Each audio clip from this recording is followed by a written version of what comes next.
तो बेटा आज हम लोग आज पढ़ेंगे, न्यूमेरिकल्स देखेंगे, है ना। कूलम्ब्स लॉ के बेसिस हमने लास्ट टाइम पढ़ा था।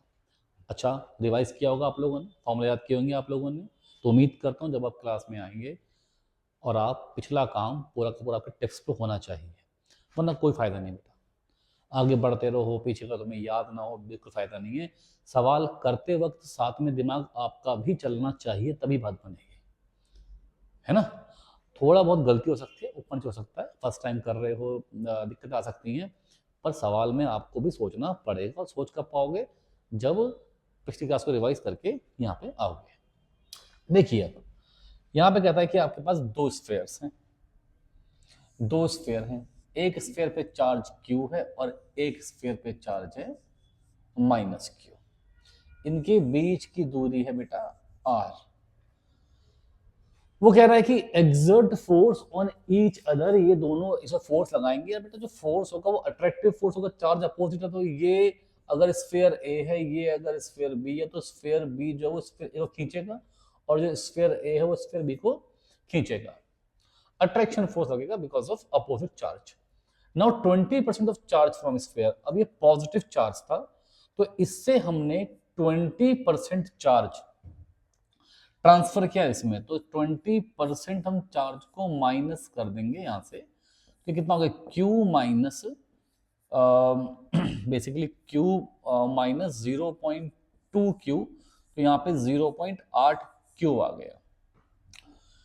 अब आपने प्लस यहाँ पे चार्ज ट्रांसफर की, पॉजिटिव चार्ज था, तो यहाँ से जो ट्रांसफर चार्ज होगा पॉजिटिव होगा, और ये नेगेटिव था, तो -Q में आपने 20% ऑफ Q जो यहां से कम किया वो यहां पे ट्रांसफर कर दिया, तो -Q प्लस 0.2Q, इसका मतलब -0.8Q। इतना चार्ज यहाँ पे। अब चार्ज पहले था Q और -Q, अब चार्ज का बन गया 0.8Q और -0.8Q। कूलम्ब्स लॉ के अकॉर्डिंग जो फोर्स था पहले वो K Q into -Q upon में R का स्क्वायर था, which is -KQ² by R का स्क्वायर। अब जो फोर्स आएगा कूलम्ब्स लॉ के अकॉर्डिंग वो आएगा F डैश जो है वो है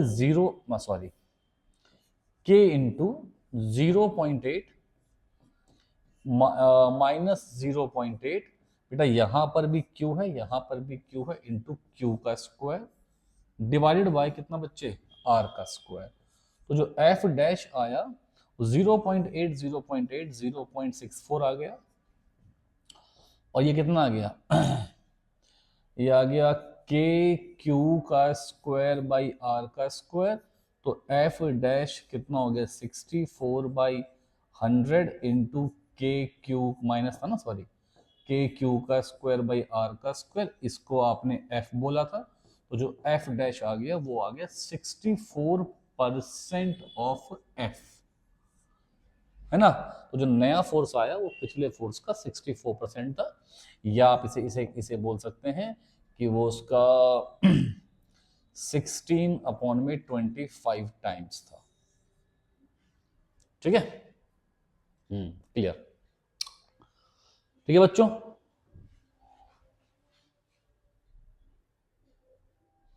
देखिए next question. A particle of mass m carrying charge Q1, एक पार्टिकल जिसका जिसपे चार्ज तो Q1 है, इस पार्टिकल पे चार्ज Q1 है और इसका जो मास है वो m है। ये एक फिक्स्ड चार्ज है -Q2, एक फिक्स्ड चार्ज है -Q2, उसकी वजह से सर्कुलर पाथ पे घूम रहा है, और जो सर्कुलर पाथ है वो क्या है, रेडियस r। तो अभी ना अपन सब जानते हैं एक बात को, सब जानते हैं एक बात को कि सर्कुलर पाथ पे घूमने के लिए हमने एक बेटा टर्म यूज की थी क्लास 11th के अंदर में, सेंट्रिपिटल फोर्स की थी बेटा। बिल्कुल, कोई भी फोर्स जो होता है, चाहे वो टेंशन हो, चाहे वो नॉर्मल हो, चाहे वो अट्रैक्शन फोर्स हो, वो काम करता है एज सेंट्रिपिटल फोर्स काम करता है। तो इसका मतलब ये जो चार्ज माइनस क्यू है वो इसको खींचेगा कहाँ की तरफ को, सेंटर की तरफ को। तो सेंटर की तरफ को जो फोर्स लग रहा है यार वो मुझे साफ साफ दिख रहा है, वो कोलम्स लॉ के अकॉर्डिंग के Q1 Q2 बाई आर का स्क्वायर है। हम बात कर रहे हैं मैग्नीट्यूड की, ठीक है। तो ये जो फोर्स है, ये जो फोर्स F है, यही फोर्स F काम करेगा किसकी तरह बेटा, सेंट्रिपिटल फोर्स की तरह काम करेगा। ये आपके पास हो गई पहली इक्वेशन, ये आपके पास हो गई दूसरी इक्वेशन। आप बोलेंगे from one and two, from one and two, तो जो M V square by R है वो M V square by R के Q1 Q2 by R square के इक्वल बनेगा, इससे कैंसिल हो जाएगा। तो v का स्क्वायर होगा के Q1 Q2 by M are, तो यहां से मुझे वेलोसिटी मिली और रूट में के Q1 Q2 by M R, ये वेलोसिटी मिली। अब बेटा टाइम पीरियड कितना होगा बताओ, वो तो होगा ना 2 पाई आर बाई वी बोल लो, है ना, पता ही अपन लोगों को 2 पाई आर बाई वी। तो यहां से ये क्या हो चुका है 2 पाई आर अपॉन में वी, बेटा वी कितना रूट में के Q1 Q2 by M are. Clear बच्चे। अब ये जो आर, ये जो वैल्यू जाएगी ऊपर जाएगी इनटू में, क्या बना 2 पाई रूट एम आर का क्यूब, कितना बच्चे Q1 बाई Q2। तो एक तो हमसे पूछा था उसका टाइम पीरियड, हमारे पास वो भी आ गया। एक स्पीड पूछी थी हम पे, वो भी आ गई, ठीक है ना। तो दोनों इस क्वेश्चन मिल चुके हैं, बहुत ही आसान है कि जो फोर्स ऑफ अट्रैक्शन है, इसमें जो कॉन्सेप्ट है, जो फोर्स ऑफ अट्रैक्शन है उसने काम किया एज सेंट्रिपिटल फोर्स, ठीक है।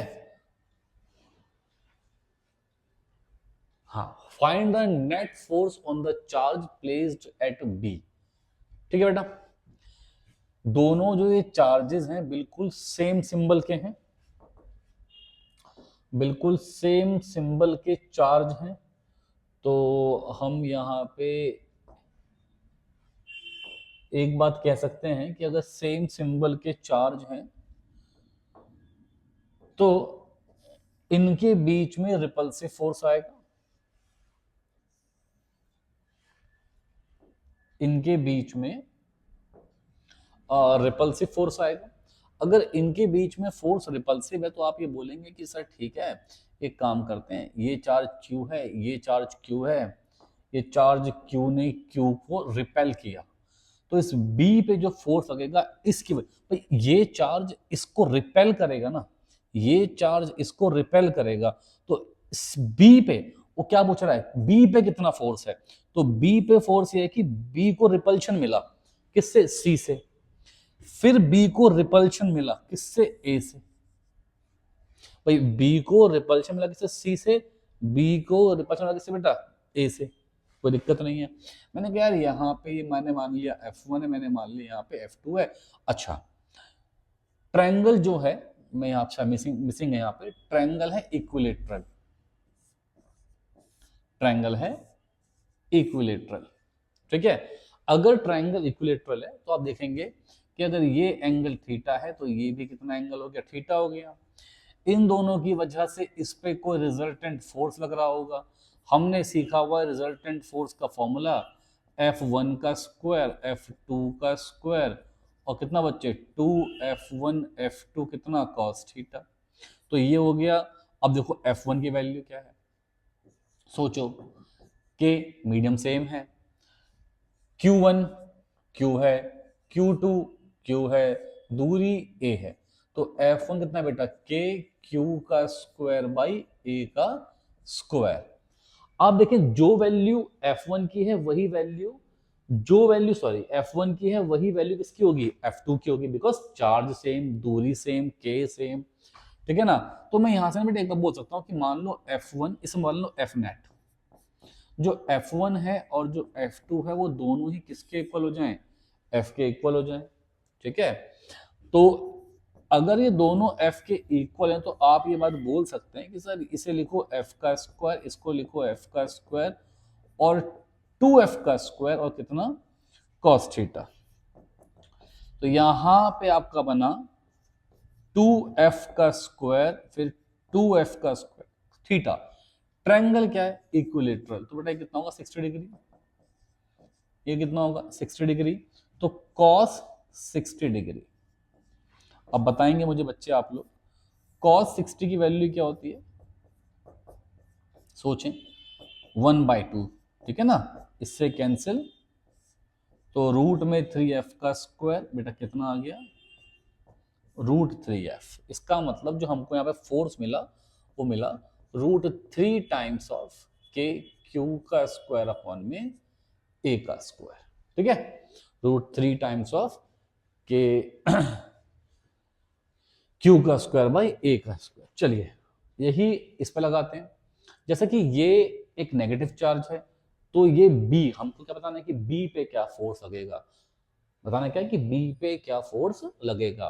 तो ये जो सी है ये इस बी को अट्रैक्ट करेगा, ये जो ए है ये इस बी को अट्रैक्ट करेगा, है ना बेटा, वो सिंपल सी बात है, ये से अट्रैक्ट करेगा। तो अब हम बात करेंगे, ओ सॉरी सॉरी सॉरी सॉरी बेटा गलती हो गई मुझसे, ये चार्ज क्यू है, ये भी चार्ज क्यू है, तो ये इसको रिपेल करेगा, ये से रिपेल करेगा, ठीक है। तो ये इनके बीच में कुछ एंगल आ गया फाई। ट्रायंगल था इक्विलेटरल, अगर ये दूरी ए है, ये दूरी ए है, ये भी दूरी कितनी है ए है, ट्रायंगल है इक्विलेटरल, तो ये कितना एंगल होगा 60 डिग्री, और अगर ये 60 डिग्री तो ये कितना होगा बेटा 120 डिग्री। तो जो अब एफ नेट आएगा, अगेन वो जो एफ नेट आएगा वो आएगा f1 का स्क्वायर, f2 का square, 2f1 f2 cos 120 degree. बेटा मैं साफ देख सकता हूं दोबारा से कि जो f1 है और जो f2 है मैग्नीट्यूड दोनों का सेम आएगा। क्यों सेम आएगा सोचो भाई, चार्ज सेम है भाई, माइनस क्यू क्यू है वो तो अपन ने मार दिया एरो, है ना, कि अट्रैक्टिव फोर्स वो तो हमने मार दिया एरो, पर चार्ज कितना है क्यू, यहां भी चार्ज कितना है क्यू, तो कितना हो गया के क्यू का स्क्वायर, दूरी यहां पर भी ए, दूरी यहां पर भी ए अपॉन में ए का स्क्वायर। तो इसको आप फिर से क्या मान लो एफ मान लो, ठीक है।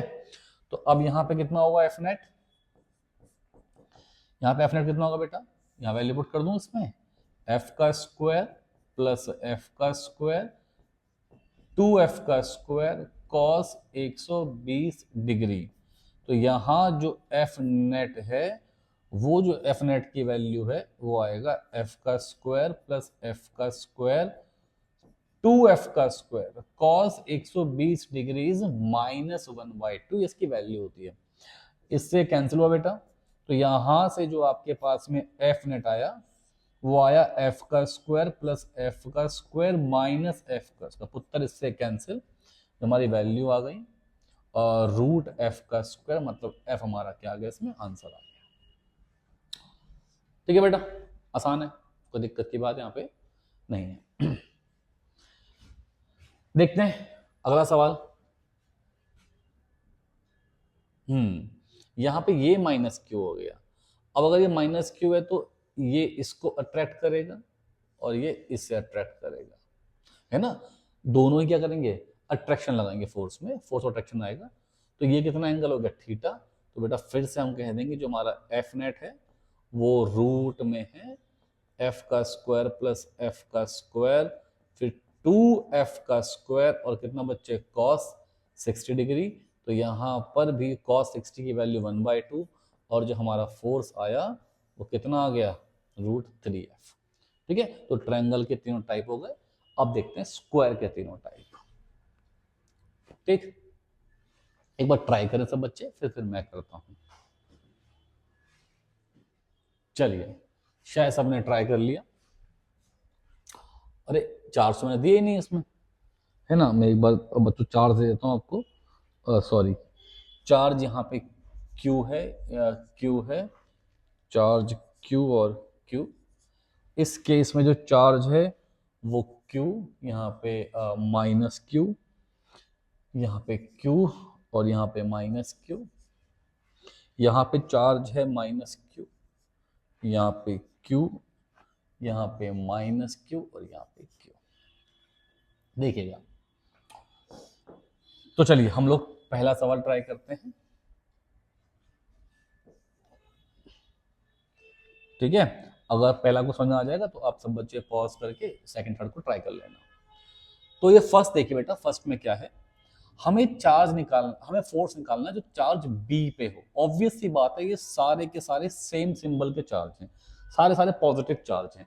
अगर सेम चार्ज हैं, पॉजिटिव चार्ज हैं, तो इनके बीच में रिपल्शन होगा, इनके बीच में रिपल्शन होगा। अगर रिपल्शन है तो मैं कहूंगा यार इस क्यू ने इस क्यू को रिपेल करा, इस क्यू ने इस क्यू को रिपेल करा। ठीक है बेटा, तो इससे मान लेता हूं फोर्स ड्यू टू सी, इसको मान लेता हूं फोर्स ड्यू टू ए। ये बेटा ये इसको रिपेल करेगा, पता ना, सीधे सेंटर को ज्वाइन करते हुए लाइन के अलोंग ये फोर्स लगता है, इसे बोलता हूं फोर्स ड्यू टू डी। ये बात हमको समझ में आ चुकी है। हमें पता है कि एफ ए एंड एफ जो ये सी था, ए और सी से जो फोर्स लग रहा है उसके बीच में कितना एंगल है, 90 डिग्री। सारे फोर्स रिपल्सिव फोर्स हैं, तो आपको ऐसे दिख गया एरो से। आप एक बात सोचेंगे, आप एक बात सोचेंगे कि जो रिजल्टेंट होगा, जो रिजल्टेंट होगा ए एंड सी का, आप सोचे ना बेटा, ए का और सी का जो रिजल्टेंट आएगा उसे मैं एफ डैश बोल रहा हूं, एफ डैश। वो एफ डैश क्या होगा, इन डायरेक्शन ऑफ एफ डी होगा, है ना बेटा। ए और सी का जो रिजल्टेंट आएगा फोर्स वो डी की डायरेक्शन में होगा। तो इसका मतलब जो मेरे पास एफ नेट आएगा वो आएगा F dash plus F D. I think पहले ये समझ में आया कि ये ऐड क्यों हो रहा है। निकाल तो लेंगे, कोई दिक्कत नहीं है, ठीक है ना। अब दूरी अगर ये ए है, दूरी अगर ये ए है, मैं कह सकता हूं यार इसमें चार्ज भी सेम थे, दूरी भी सेम थी, तो एफ ए बोल लो या एफ सी बोल लो, दोनों का ही जो फॉर्मूला आएगा वो आएगा के क्यू का स्क्वायर बाई आर का स्क्वायर, है ना। कुछ इसे आपने एफ माना, दोनों ही क्या आएंगे, ये आएंगे। अब जो एफ डैश था वो इन दोनों का रिजल्टेंट था, विच इज एफ का स्क्वायर प्लस मतलब एफ ए का स्क्वायर, दोनों आपके तमीज से, एफ सी का स्क्वायर, 2 एफ सी और कितना बेटा, कॉस 90 डिग्री। बेटा हम सब जानते हैं कि कॉस 90 कितना होता है, 0 होता है। तो एफ ए का स्क्वायर इज एफ का स्क्वायर, एफ सी का स्क्वायर इज एफ का स्क्वायर, एफ का स्क्वायर प्लस एफ का स्क्वायर 2f का square, which is root 2f, which is root 2f। अगली बात, एफ डी निकालना है। यार मुझे पता है यार ये दूरी ए है, ये दूरी ए है, तो पाइथागोरस थ्योरम से ये कितनी आएगी, रूट 2 है। बेटा इतना लगाना तो आना ही चाहिए, है ना, बचपन से पढ़ते आ रहे हैं। ये दूरी ए है, ये दूरी ए है, तो कितना रूट 2 ए होगा। ये अगर रूट 2 ए है तो जो डी के द्वारा जो फोर्स लग रहा है बी पे, दुनिया को बात समझ में आ जाएगी, चार्ज सेम था तो के क्यू का स्क्वायर। अब जो आर था वो ए ना होके रूट 2 ए हो चुका है, तो ये हो जाएगा के क्यू का स्क्वायर रूट 2 ए का स्क्वायर। इसका मतलब ये हो गया 2a का स्क्वायर। अब क्या करना है, जो फाइनल था, जो एफ नेट था, वो तो एफ डैश का और एफ डी का सम था, तो क्या रहा एफ डैश, रूट 2f।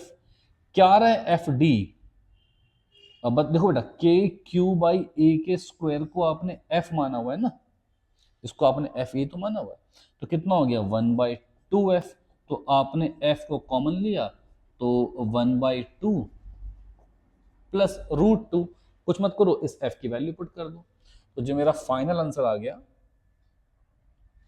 जो मेरा फाइनल आंसर आ गया एफ नेट का, वो मेरा फाइनल आंसर आ गया रूट 2 प्लस 1/2 के क्यू का स्क्वायर बाई आर का स्क्वायर। ठीक है, अब जिसने कर लिया हो वो एक बार पॉज करके वीडियो को खुद से क्वेश्चन ट्राई कर लो, बाकी मैं तो कर ही रहा हूं। देखो ये माइनस ये प्लस, तो ऑब्वियसली बात है ये इसे अट्रैक्ट करेगा, अपनी तरफ खींचेगा। ये माइनस ये प्लस, तो ये इसे अट्रैक्ट करेगा। हमने अभी सीखा ना, अगर मैं इसे अट्रैक्ट करा तो ये फोर्स मान लो एफ है, तो ये फोर्स भी कितना है एफ ही। अभी तो बताया बेटा, ये सेम ही आपको लिखना है, बस यहाँ पे अब क्या होगा समझ जाना। ये माइनस तो ये इसको क्या करेगा, रिपेल करेगा। यहां कुछ मान लो तुम एफ डी है। अब इसका और इसका मतलब आप मान सकते हैं कि F A and F C का जो रिजल्टेंट है, का रिजल्टेंट आपने क्या माना एफ डैश। बेटा एक फोर्स यहां को, एक फोर्स यहां को, तो रिजल्टेंट यहां को आएगा ना बेटा, तो इसका रिजल्टेंट यहां को आ गया। इस रिजल्टेंट को आपने क्या माना एफ डैश। अब मैं साफ साफ देख पा रहा हूं कि दोनों का सब्ट्रैक्शन क्या है, नेट फोर्स। भाई एक डी के द्वारा फोर्स नीचे को है, एफ डैश यहां को आ रहा है, तो दोनों का रिजल्टेंट ही क्या है बेटा, सॉरी सब्ट्रैक्शन क्या है इसका, रिजल्टेंट मतलब नेट फोर्स। तो जो एफ नेट है, एफ नेट होगा सर, किसको किससे माइनस करें, टेंशन नहीं पालनी है, किसी को किससे माइनस कर दो, F dash minus F D कर दो। इन केस अगर ये पॉजिटिव आया तो मुझे समझ में आता है कि एफ डैश बड़ी वैल्यू है, तो फोर्स लगेगा इन डायरेक्शन ऑफ एफ डैश। अगर नेगेटिव आया तो फोर्स कहां लगेगा, इन डायरेक्शन ऑफ एफ डी। खत्म बात, ठीक है ना। तो अब चलो एफ डैश का फॉर्मूला क्या बनेगा बच्चे, अभी तो अपन ने क्या देखा, एफ डैश हमारा क्या आया था, रूट टू एफ आया था। एफ डैश तो कितना था, रूट टू एफ। बेटा एफ डी कितना था, बताइए एफ डी कितना था। अभी अपने देखा ना एफ डी कितना आया था हमारा, ये आया था ना बेटा, सॉरी ये नहीं आया था, एफ डी ये आया था। मतलब कि एफ डी हमारा आया था एफ बाई टू, मतलब के क्यू स्क्वायर बाई टू, तो एफ बाई टू आया था। तो माइनस करा तो जो मेरे पास एफ नेट आएगा वो मेरे पास एफ नेट आएगा एफ डैश, सॉरी इसका मतलब root two F minus F by two. यहां से मैंने एफ कॉमन लिया। अब जैसे कि रूट टू जो वैल्यू हो बड़ी है किससे, वन बाई टू से, तो इसका मतलब जो नेट फोर्स है वो कहाँ है, इन डायरेक्शन ऑफ एफ डैश, मतलब बी से लेके डी की तरफ क्या है इसका नेट फोर्स लग रहा है। ठीक है बेटा, ये दो कर लिए हैं, तो इसको भी लगे हाथों ट्राई कर लेंगे यार। क्या देखते हैं क्या है, ये पॉजिटिव है नेगेटिव है, ये इसे अट्रैक्ट करेगा, ये पॉजिटिव या नेगेटिव ये इसे अट्रैक्ट करेगा, ये पॉजिटिव या नेगेटिव ये इसे रिपेल कर। अरे यार तो सेम ही केस बन गया बेटा, ये तो सेम ही केस बन गया है ना, बिल्कुल क्या है ये सेम केस बन चुका। आई थिंक आपको डायरेक्शन लगानी आ गई है कि फोर्स कहाँ पे किस डायरेक्शन में लगेगा। ठीक है, एक बार पॉज करेंगे फिर से खुद से भी ट्राई करेंगे।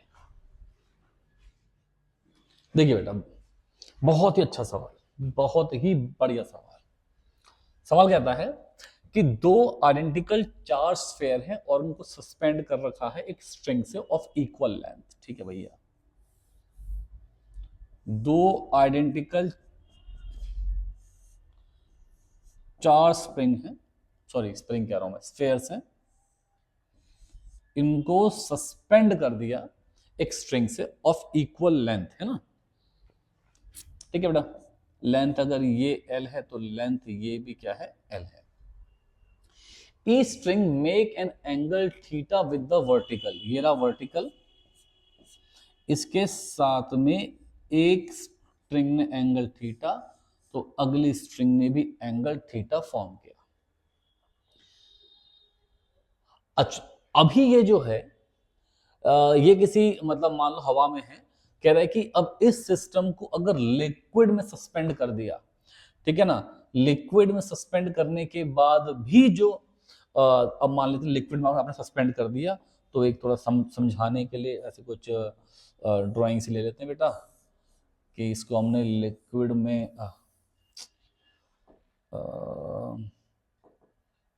रुको बेटा रुक जाओ, इस सिस्टम को एक लिक्विड में सस्पेंड करवा लेते हैं।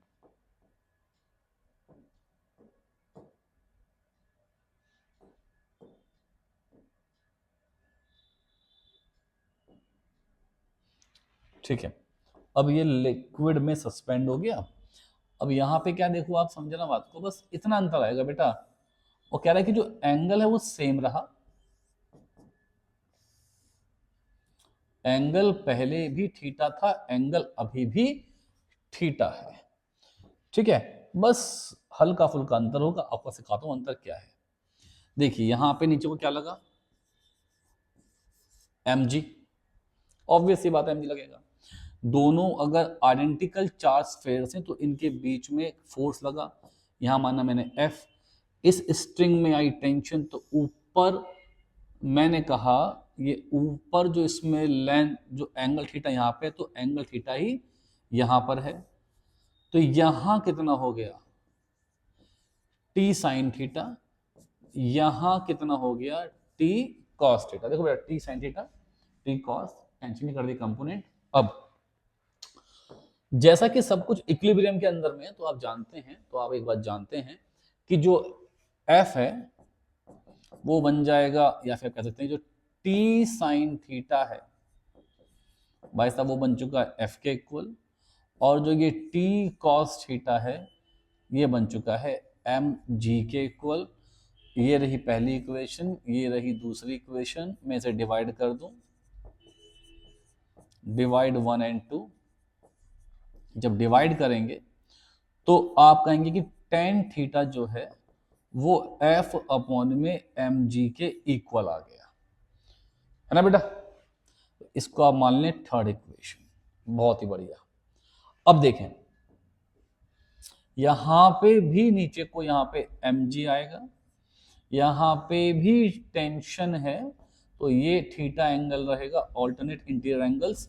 तो ऊपर आ गया T कॉस थीटा, यहां को आ गया बेटा कितना T साइन थीटा। अब जो यहां पे फोर्स था बेटा वो अब F ना हो के F डैश हो गया। आप क्लास याद करिए, लास्ट क्लास मैंने क्या कहा था लास्ट क्लास में, कि अगर मीडियम चेंज होता है ना, अगर मीडियम हवा है या वैक्यूम है, तो k की वैल्यू होती है 1/4 पाई एप्सिलॉन नॉट, लिखवाया था। और अगर मीडियम हवा नहीं है, कोई और मीडियम है, वैक्यूम नहीं है, कोई और मीडियम है, तो 1/4 pi epsilon naught into epsilon R. जो फोर्स होता है वो 1 में क्या होता है एप्सिलॉन आर टाइम्स हो जाता है। अब थोड़ा सा रिकॉल करवाया था आपको मैंने सिखाया था ना बेटा कि F equals to 1/4 pi epsilon naught Q1 Q2 by R का स्क्वायर है। अगर कोई और मीडियम है तो F dash epsilon naught epsilon R Q1 Q2 by R का स्क्वायर है। दोनों को मैं अगर डिवाइड करूं, मैं F डैश बाई F बोल रहा हूं बेटा, इसको ऊपर इसको नीचे। तो देखिए 1/4 pi epsilon naught epsilon R Q1 Q2 by R का स्क्वायर को डिवाइड करेंगे इससे, कितना बेटा 1/4 pi epsilon naught Q1 Q2 by R का स्क्वायर। दुनिया जानती है बेटा कि जैसे ही इस डिवाइड को लिखूंगा मल्टीप्लाई में, तो ये ऊपर, ये बेटा आपको ये शो नहीं करना है, मैं तो बस आपको मतलब बता रहा हूं कि आप सोचें कि हमने मतलब सॉरी ये उल्टा हो जाएगा ना, आर का स्क्वायर ऊपर और Q1 Q2 नीचे। आपको बस याद रखना सर एंड में क्या आने वाला है। ठीक है बच्चा, तो इसका मतलब जो F डैश आया वो F अपॉन में एप्सिलॉन आर आया, which is dielectric constant, which is dielectric constant. मुझे ऐसी उम्मीद है कि आपको ये सब बातें याद होंगी। जब मीडियम बदल जाता है तो K की वैल्यू बदल जाती है, ठीक है ना। एक मैंने और टर्म लिखवाई थी, चलो अभी आप क्लास लास्ट है उसमें देख लेना, इतना बोलूंगा फिर तो नया हो नहीं पाया कुछ, ठीक है ना। तो इसका मतलब आपने क्या देखा, आपने देखा कि जो नया फोर्स है वो है F अपॉन में एप्सिलॉन आर टाइम्स। तो हमको एक निकालना क्या है डाइलेक्ट्रिक कांस्टेंट, मतलब हमको 1 अपॉन में, मतलब हमको क्या निकालना है एप्सिलॉन आर में निकालना है, ठीक है। तो अब मैंने इस फोर्स को एफ डैश माना है। तो यहां से जो इक्वेशन बनने वाली है वो बनने वाली है कि टी साइन थीटा बराबर एफ डैश होगा। अच्छा, एक और बात जो मुझे अब सामने आ गई है कि अगर लिक्विड में है तो इसके ऊपर एक अपवर्ड बायंट फोर्स भी तो लगेगा बेटा। अगर है ना लिक्विड में तो एक अपवर्ड बायंट फोर्स लगेगा। अगर एक अपवर्ड फोर्स लगेगा तो बेटा अब हम लोग इसको साफ साफ सही से लिख पाएंगे। टी कॉस थीटा है वो हो जाएगा एम जी में से बी को माइनस कर देंगे। ठीक है, ये रही इक्वेशन फोर्थ, ये रही इक्वेशन फिफ्थ। आप डिवाइड करें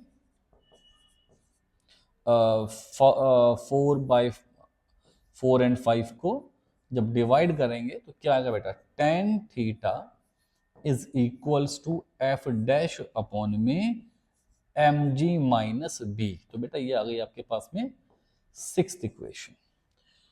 तो ये भी टेन थीटा, ये भी टेन थीटा, एंगल में सेम क्यों लिया, क्योंकि इसमें लिखा हुआ है कि जो एंगल है एंगल रिमेन सेम। एंगल क्या रहेगा, सेम रहेगा। ये क्वेश्चन में बात लिखी हुई है। किसी भी सवाल जब मैं यहाँ पे स्टार्ट करता हूं तो आप पहले एक बार पॉज करके क्वेश्चन को अच्छे से पढ़ लिया करो।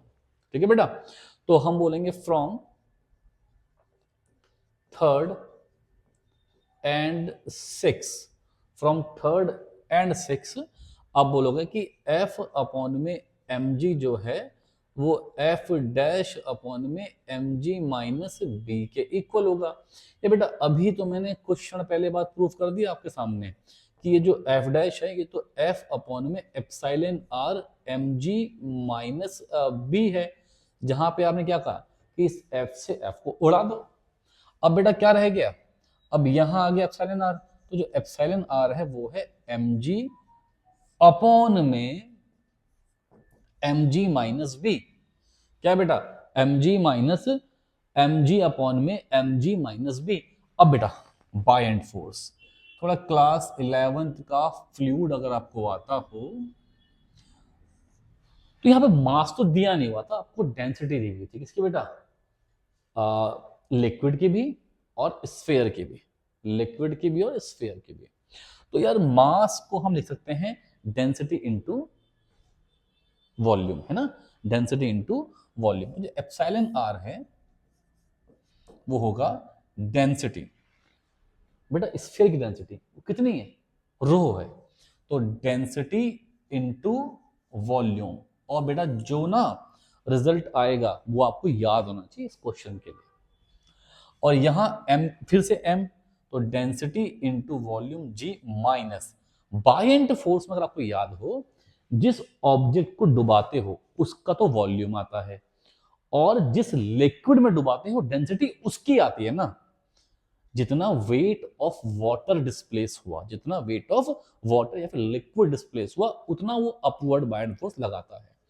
तो डेंसिटी तो आएगी लिक्विड की, वॉल्यूम आएगी ऑब्जेक्ट की। यहां कितना हो गया जी, तो बेटा ये सब कैंसिल, तो ये आ गया आपका वी जी कैंसिल, तो रोह अपॉन में रोह माइनस सिग्मा। बेटा मेरे को ना ये फॉर्मूला याद होना चाहिए, मैंने तो प्रूफ कर दिया आपके लिए, आपको फॉर्मूला याद होना चाहिए। तो जो एप्सिलॉन आर की वैल्यू है देखो कितनी होगी, रोह कितना है बेटा 1.6 अपॉन में 1.6 माइनस 0.8 सिग्मा दिया हुआ है, तो ये कितना आ गया बेटा 1.6 अपॉन में 0.8, मतलब कि आपके पास जो डाइलेक्ट्रिक कांस्टेंट आ गया वो 2 आ गया। कितना आ गया बेटा 2। बहुत अच्छा क्वेश्चन है, खुद से भी ट्राई करिए बेटा। एक और बढ़िया सवाल देखिए क्या कहता है, two bodies are separated by distance x, as shown in figure. मैं आपको दिखाता हूँ, कुछ नहीं बेटा, फिगर बनाए नहीं यहाँ पे, पर ऐसे ही होता है हर बार बेटा कि सेपरेट कर दिया। ये लो, दो बॉडीज हैं और वो डिस्टेंस x से सेपरेट है। ठीक है, डिस्टेंस x से सेपरेट है, both ball start losing charge, दोनों ही कांस्टेंट रेट से चार्ज लूज कर रहे हैं। तो जब चार्ज लूज कर तो change in charge D Q by D T जो है बच्चे वो कांस्टेंट है। ठीक है, अब जब चार्ज लूज करेंगे तो इनका जो रिपल्सिव फोर्स है वो कम होता जाएगा, तो ये पास होते जाएंगे। Find the velocity of the ball, तो कितने स्पीड से जो वेलोसिटी है बॉल की क्या रहेगी जब पास में आ जाए। तो आप देखेंगे बेटा सिंपल सी बात है, यहाँ पे थीटा, यहाँ भी कितना बेटा थीटा, और ये दूरी आपने मान ली x/2, ये दूरी आपने मान ली y, ये दूरी आपकी क्या हो गई r। ठीक है पुत्र, कोई दिक्कत की बात ही नहीं है। इन पे टेंशन रहेगी, यहाँ पे टेंशन आ गई, ये एंगल थीटा तो ये भी एंगल थीटा, तो यहाँ पे आ गया आपके पास में t cos थीटा, यहाँ आपके पास में आ गया t sin थीटा, और यहाँ आपके पास में आ गया फोर्स, जो कि फोर्स तो पता है वो क्या होगा, यहाँ जो फोर्स है वो कितना होगा k q का स्क्वायर और अपॉन में x का स्क्वायर, है ना। q मैंने कैपिटल माना है तो कैपिटल q लिख दो, कोई दिक्कत नहीं है, k कैपिटल q का स्क्वायर अपॉन में x का स्क्वायर। ठीक है बेटा। हाँ, तो अब मैं बोलूंगा कि अगर सिस्टम इक्विलिब्रियम में था तो t sin थीटा जो है वो f के इक्वल होगा, और जो t cos थीटा है बेटा वो किसके इक्वल होगा, जल्दी बोलो बेटा, किसके इक्वल होगा, वो होगा mg के इक्वल होगा, ये रहा mg। तो इसको मैंने डिवाइड करा तो tan theta is equal to कितना आ गया बेटा f अपॉन में mg आ गया।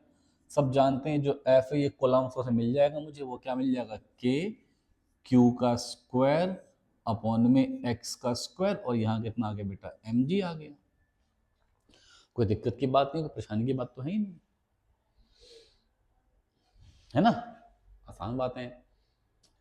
तो अब हम लोग क्या बोलेंगे, हम लोग बोलेंगे कि ठीक है, हमने देखा कि ये दोनों आपस में इक्वल आ रहे हैं, तो इस mg से mg हमने काट दिया, तो जो f की वैल्यू है भाई साहब, सॉरी ये कैसे काट दिया, तो है इसकी वैल्यू, ठीक है ना। हाँ, ये आ गई पहली इक्वेशन कि जो tan थीटा है, जो tan थीटा है वो बन चुका है k q का स्क्वायर अपॉन में x स्क्वायर इंटू mg, ये मेरी बन गई है पहली इक्वेशन। इसके बाद क्या होगा, इसके बाद ये कहता है कि जो tan थीटा है, अगर आप देखें एंगल देखें, ये रहा एंगल, ये थीटा, ये y है और ये x/2 है, दूरी पूरी x थी तो ये हाफ कितनी x/2 है। अब बेटा एक बात सोचो, अच्छा ये सब सर हमें चार्ज कैसे मालूम पड़ा, ये दूरी x कैसी है, सब डायग्राम में गिवन था कि दूरी x है, इसके बीच में ये पॉइंट था, ये सब डायग्राम में गिवन था, ठीक है ना। तो x/2, ठीक है बेटा, जो सामने है परपेंडिकुलर और जो साथ में है वो बेस, तो tan थीटा की वैल्यू होती है परपेंडिकुलर अपॉन में बेस, तो x/2 डिवाइड बाई y, तो x/2y, ये बन गई सेकंड इक्वेशन। तो बेटा मैं बोलूंगा from 1 and 2, from 1 and 2 k q का स्क्वायर अपॉन में x स्क्वायर mg बराबर x अपॉन में 2y। अब बेटा यहां कर दो क्रॉस मल्टीप्लाई, तो आप बोलोगे k q का स्क्वायर इंटू 2y बराबर है x क्यूब इंटू mg, और जो यहाँ पे x क्यूब आप देखेंगे, जो x क्यूब है ये सब constant constant constant, x cube की वैल्यू जो प्रोपोर्शनल किसके है बेटा, q स्क्वायर के, है ना। k2y अपॉन में mg आया, पूरा कांस्टेंट हो गया, तो x क्यूब किसके प्रोपोर्शनल है, q स्क्वायर के प्रोपोर्शनल है x क्यूब। अगर मैं बोथ साइड डिफरेंशिएट कर दूं, 3x का square dx/dt is equal to आया 2q dq/dt। ठीक है पुत्र, कोई समस्या नहीं, कोई समस्या नहीं। dq/dt आपको क्वेश्चन में गिवन था कि वो क्या है, कांस्टेंट है, तो इसका मतलब 3x का स्क्वायर अच्छा, डी एक्स बाई डी का तो वेलोसिटी है, v is equals to 2q into constant, है ना बेटा, इंटू कॉन्स्टेंट। तो बेटा क्या है, 3x का स्क्वायर इंटू वी बराबर बराबर, है ना, ये जो q है बेटा, q, आप देखिए q जो है, अगर x cube proportional q square के साथ, तो q कितना होगा बेटा, आप साफ देख सकते हैं कि q की वैल्यू होगी x की पावर 3/2, बेटा यहां की पावर 3/2 इंटू कॉन्स्टेंट। तो इसका मतलब अब डिवाइड हुआ तो v इज इक्वल टू आया 2 अपॉन में 3 x की पावर 3/2 अपॉन में x स्क्वायर इंटू में कांस्टेंट। तो अब v कितना आया बेटा, वो आया 2/3 x की पावर -1/2 इंटू सम कांस्टेंट। तो यहां हम क्या कह सकते हैं, जो v है वो प्रोपोर्शनल है। Find relation between velocity of the ball and separation, तो आगे बेटा velocity of the ball and separation. तो v जो है वो x की पावर -1/2 के प्रोपोर्शनल है। ठीक है, अब इसके बाद दो और बहुत अच्छे क्वेश्चन करेंगे। एक बार सब बच्चे इसको निहार लो, एक बार खुद से भी लिख के देखो, सिर्फ सुनना नहीं होता, खुद भी लिख के देखना होता है। देखिए बेटा सवाल, नेक्स्ट सवाल ये है कि in the system of two charge Q and 4Q where should be the third charge must be placed. ठीक है बेटा, मान लेते कोई आपने थर्ड चार्ज यहाँ पे रखा है, कोई चार्ज Q रख दिया आपने, या फिर आप यहां रख लीजिए,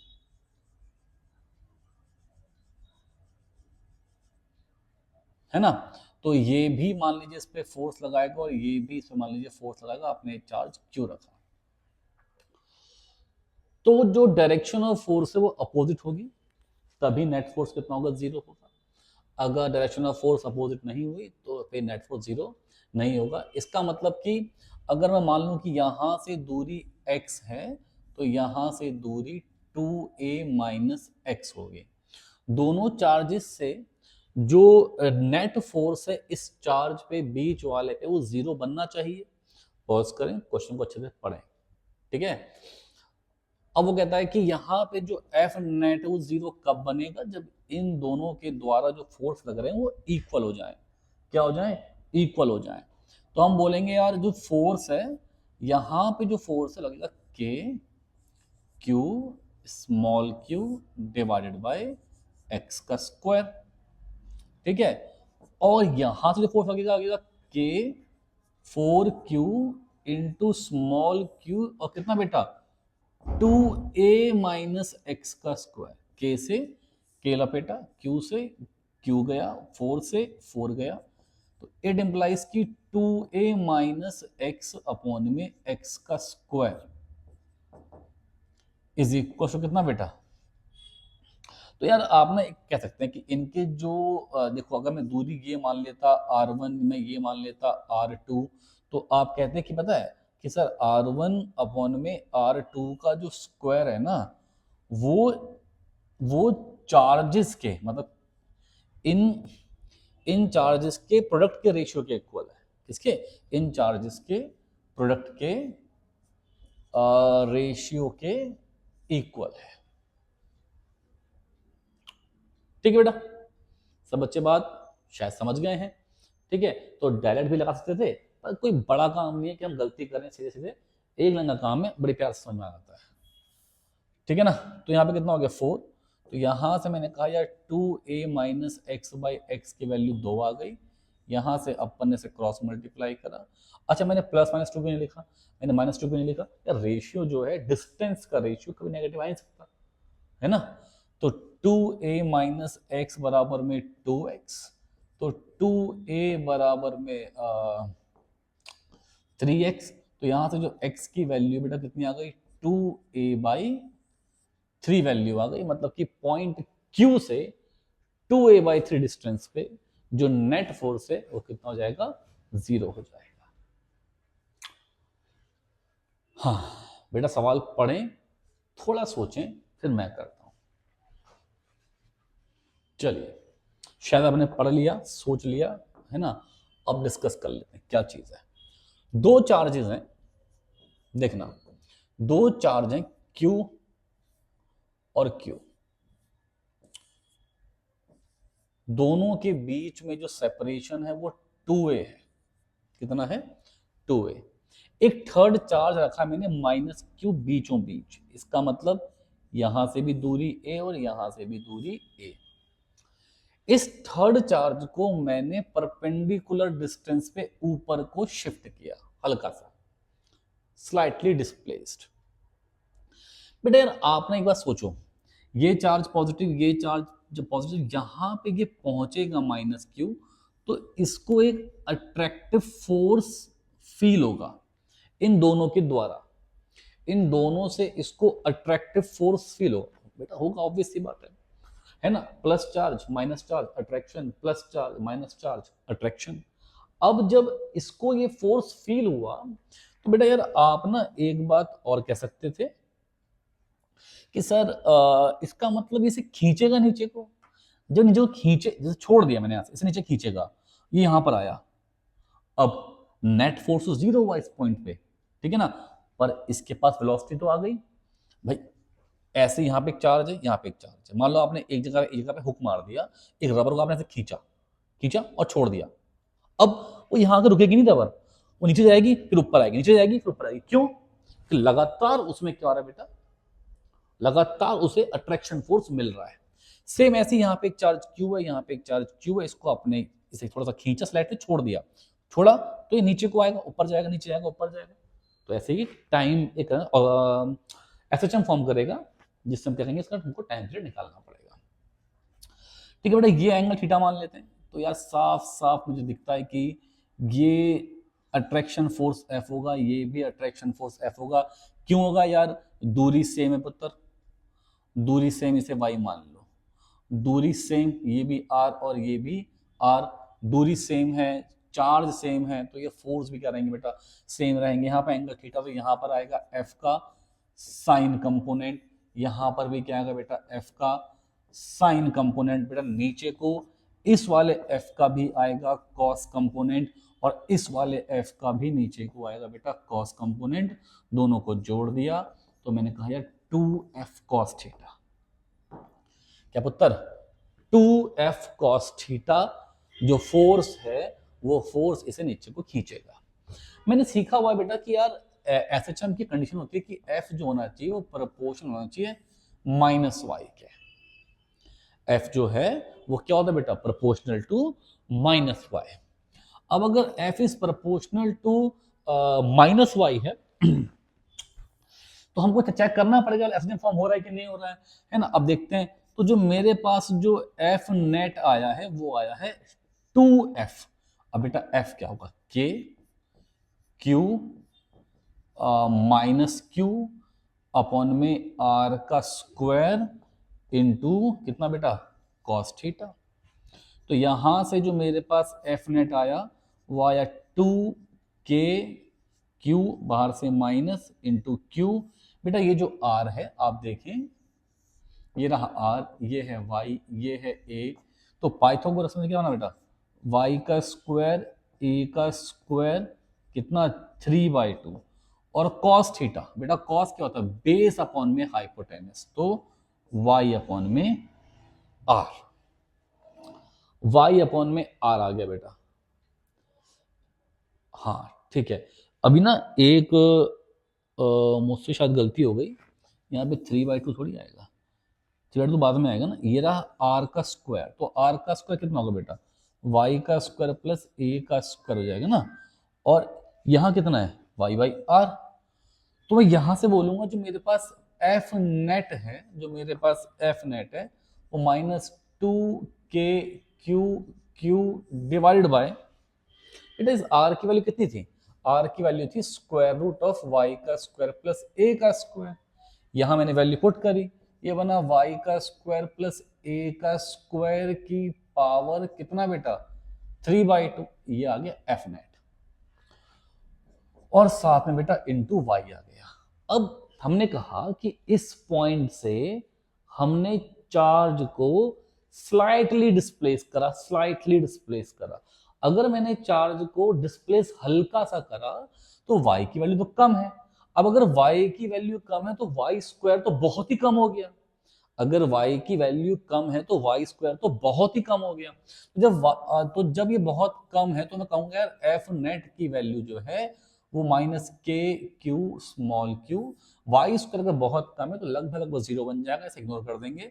ये हो जाएगा ए स्क्वायर की पावर 3/2 इंटू वाई, इससे कैंसिल। तो मेरे पास जो एफ नेट आ गया -2 के क्यू क्यू अपॉन में ए का क्यूब इंटू वाई।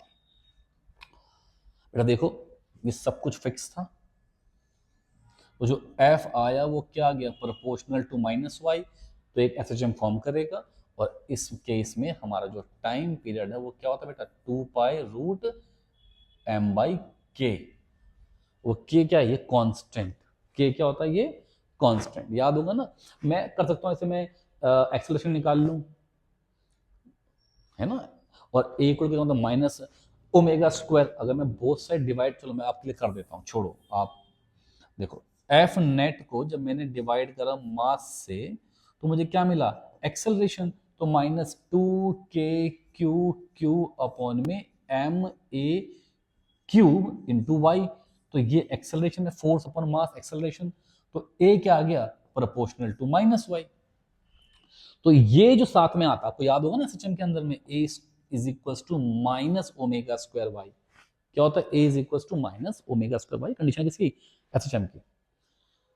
तो ये हम पे ओमेगा स्क्वायर आ गया, ये हमारा ओमेगा स्क्वायर आ गया। क्या ओमेगा स्क्वायर 2k/q अपॉन में m a का क्यूब। तो कितना आ गया ओमेगा, ओमेगा आ गया रूट के अंदर में 2k/q अपॉन में m a का क्यूब, ये आ गया। अब बेटा टाइम पीरियड क्या होता है, वो होता है 2π/ओमेगा। तो 2π/ओमेगा ये टाइम पीरियड है।